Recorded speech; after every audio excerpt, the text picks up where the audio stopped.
Mzee Lukuvi, kwa mara ya kwanza nashukuru kuongea na waziri. Mimi ni mtoto sema shida yako. Mimi ni mtoto wa muasisi wa nchi hii Hassan Seif. Ukombozi na Nyerere anatekwa na wazungu. Nitaondoka. Mzee nisikize basi. Nitaondoka. Waziri sikiza. Sema shida yako. Sitaki makaratasi, sema shida yako. Nimezulumiwa mali ya baba yangu, tumenunua mahakamani 1967 from the court, tumeingia na jiji court, tumewashinda na kuja hapa Lowassa ameturudishia eneo letu. Mipango miji from nowhere ananizulumu mali yangu, nashika na msafu wanaona. Jambo umeelewa mpaka hapa? Narudia tena. Nimezulumiwa mali yangu. Wameabuse sheria za ardhi na mipango miji. Wapi? Eneo la Isamia ndio kaone physically. Sasa na aliyenunua ni huyu hapa, ni Mwarabu Mhindi, anahonga hela nyingi. Bwana sikiliza. Huyu hapa. I've got the documents, sir. Nasema. Would you please entertain me? Please, nakuomba mzee wangu. Utakuwa entertain kama utakuwa 40 years of suffering. Kama utakuwa entertain. Nimekuwa lakini kwa kelele hizo sitakuentertain. Maana sijaelewa kitu. Nimekupa nafasi ya mwisho. Sema kwa ufupi. Tumezulumiwa mali yetu. Mali gani? Ardhi.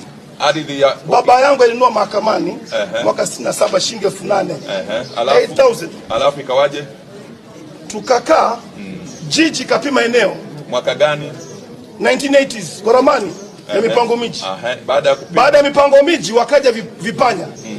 Baada ya vipanya tukaingia mahakamani, tukadefend case, tukashinda mbele ya Jaji Wambura. Baada ya kushinda case ruling, first priority watoto marehemu wapewe mali yao. Ndio. Tumekuja hapa jiji.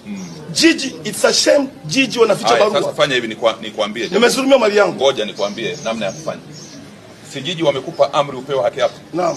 Waambie mahakama kwamba Lukuvi so mahakama 67 hukumu ishatoka na Lowassa mwenzako hapa Lowassa ananiambia nini? Mwenzako Lowassa aliniambia wapeni ardhi. Mwenzangu huyu. Ni waziri wa ardhi by the time. Alisema mpeni mali yake. Mheshimiwa Rais, would you please do favor to me? Oh, esa is to see the president. Namuona rais. Nitamuona rais ni Lukuvi. Nitamuona rais. Nenda kamuona. Sio ndio mtoto wa mwasisi. Nenda. Hebu mtoeni huyu acha ujinga hapa. Toka hapa. Natoka lakini nasikumbuka. Damu ya babangu ilikuwa. Wewe nani? Wewe kaimu MG, hebu mtoe huyo. Wewe usiseme hivyo mama yangu. Sema mbele ya Wakristo tumesema naye. Sema mbele ya Wakristo maneno. Mali yangu